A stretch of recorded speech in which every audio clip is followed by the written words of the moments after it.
రూపాయలు డబ్బులు పడేయడానికి నేను రాలా. మీ 25 సంవత్సరాల భవిష్యత్తు, ఆ తర్వాత మీ బిడ్డల 25 సంవత్సరాల భవిష్యత్తుడానికి నేను ఒక మాట మాట్లాడతాను, ఒక పబ్లిక్ పాలసీ ఆలోచిస్తాను.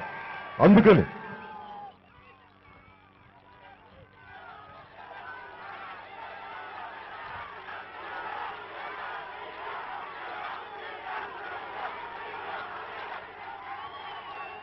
నాకు మన నూజివీడు చూడగానే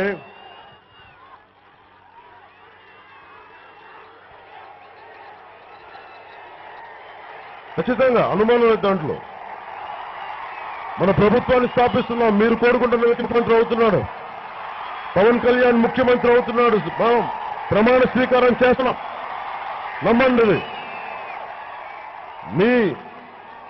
అది మీరు సీఎం అనే పదం అదొక బలమైన మంత్రం.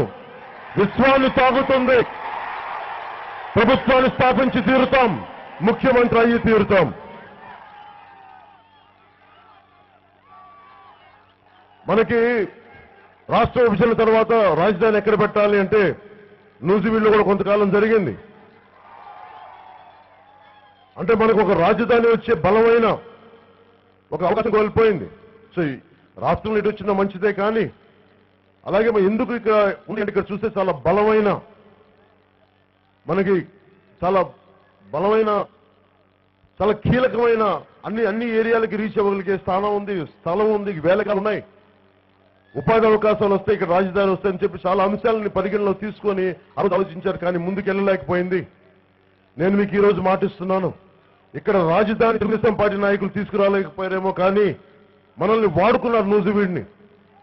యాక్చువల్గా డెసిషన్ అమరావతిలో చేసేసుకున్నారు రాజధాని ఎక్కడికని చెప్పి, కానీ డైవర్ట్ చేయడానికి నూజివీడిని వాళ్ళు వాడేసుకున్నారు. ఈ మోసం జరిగింది నూజివీడికి, వంచన జరిగింది నూజివీడికి. తెలుగుదేశం నాయకులు వంచన చేశారు. వస్తుందని చెప్పి అటు తీసుకెళ్లిపోయారు కేవలం డైవర్ట్ చేయడానికి.